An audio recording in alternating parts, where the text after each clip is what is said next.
What do you stick to that for?" "Because," Hastings declared, "I'm ready to swear and cross my heart he lied when he said he ran that 4 miles. I'm ready to swear he was here when the murder was done. When a man's got as good an alibi as he said he had, his Adam's apple don't play Yankee Doodle on his windpipe." "Is that so?" "It is. And here's another thing. When's Mrs. Brace going to break loose?" "Now you're talking," agreed Crown, with momentary enthusiasm. "She told me this morning she'd help me show up Webster. She wouldn't have it that Russell killed the girl.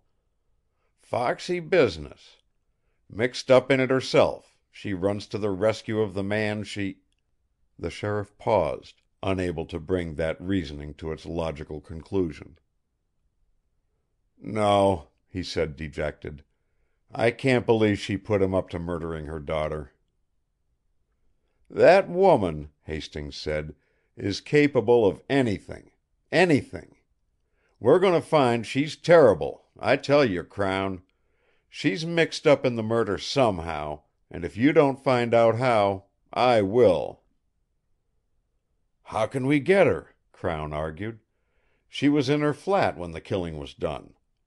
We've searched these grounds and found nothing to incriminate anybody. All we've got is a strong suspicion against 2 men. She's out and away." "Not if we watch her. She's promised to make trouble. She'll be lucky if she makes none for herself. Let's keep after her." "I'm on. But," the sheriff reminded, again half-hearted, "that won't get us anything soon. She won't leave her flat before the funeral." "That won't keep her quiet very long," Hastings contended. "She told me the funeral would be at 9 o'clock tomorrow morning, from an undertaker's. Anyway, I've instructed one of my assistants to keep track of her. I'm not counting on her grief absorbing her, even for today." But he saw that Crown was not greatly impressed with the possibility of finding the murderer through Mrs. Brace. The sheriff was engrossed in mental precautions against being misled by the Sloanehurst detective. He was still in that mood when Miss Sloane sent for Hastings. The detective found her in the music room. She had taken the chair which Judge Wilton had occupied an hour before, and was leaning one elbow on an arm of it, her chin resting in the cup of her hand. Her dress, a filmy lavender so light that it shaded almost to pink, and magically made to bring out the grace of her figure, drew his attention to the slight sag of her shoulders, suggestive of great weariness. But he was captivated anew by her grave loveliness, and by her fortitude. She betrayed her agitation only in the fine tremor in her hands and a certain slowness in her words.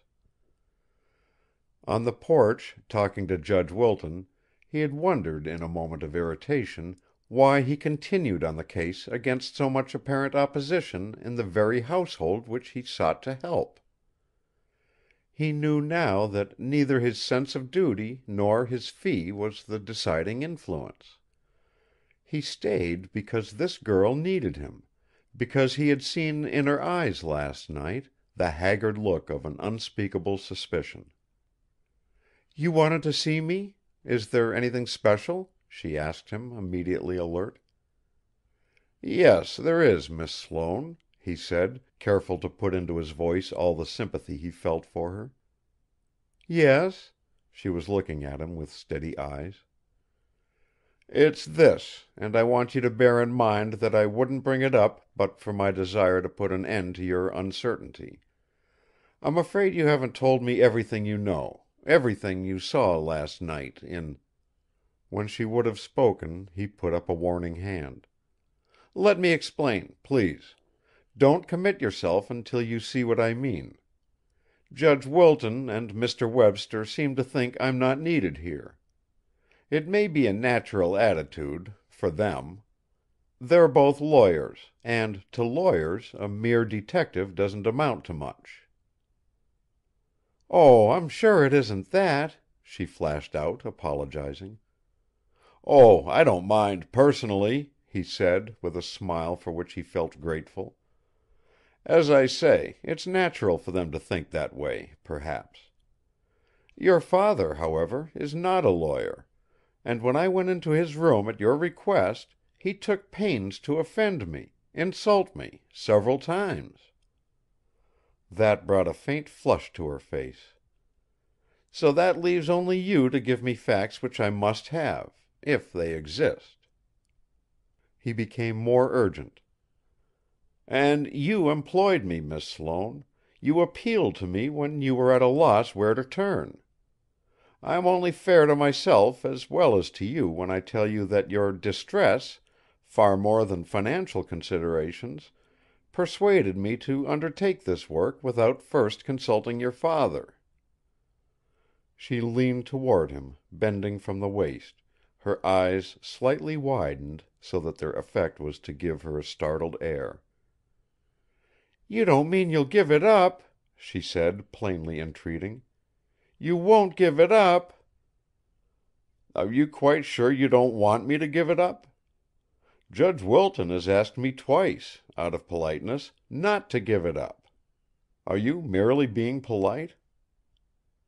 She smiled, looking tired, and shook her head. "Really, Mr. Hastings, if you were to desert us now, I should be desperate, altogether. Desperate. Just that." "I can't desert you," he said gently. "As I told Mr. Webster, I know too little and I suspect too much to do that." Before she spoke again, she looked at him intently, drawing in her underlip a little against her teeth. "What, Mr. Hastings?" she asked then. "What do you suspect?" "Let me answer that with a question," he suggested. "Last night your one idea was that I could protect you and your father, everybody in the house here, by acting as your spokesman.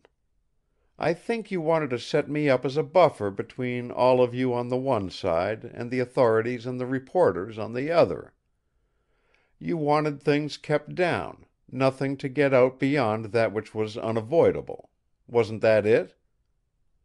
"Yes, it was," she admitted, not seeing where his question led. "You were afraid, then, that something incriminating might be divulged, weren't you?"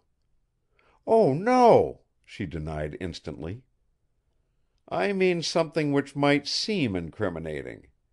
You trusted the person whom it would seem to incriminate, and you wanted time for the murderer to be found without, in the meantime, having the adverse circumstance made public. Isn't that it, Miss Sloane?" "Yes, practically." "Let's be clear on that. Your fear was that too much questioning of you or the other person might result in a slip-up, might make you or him mention the apparently damaging incident, with disastrous effect. Wasn't that it?" "Yes, that was it." "Now, what was that apparently incriminating incident?" She started. He had brought her so directly to the confession that she saw now the impossibility of withholding what he sought. "It may be," he tried to lighten her responsibility, "the very thing that Webster and the judge have concealed, for I'm sure they're keeping something back. Perhaps, if I knew it, things would be easier. People closely affected by a crime are the last to judge such things accurately." She gave a long breath of relief, looking at him with perplexity nevertheless. "Yes, I know. That was why I came to you, last night, in the beginning." "And it was about them, Webster and Wilton," he drew the conclusion for her, still encouraging her with his smile, regarding her over the rims of his spectacles with a fatherly kindness. She turned from him and looked out of the window. It was the middle of a hot, still day, no breeze stirring, and wonderfully quiet.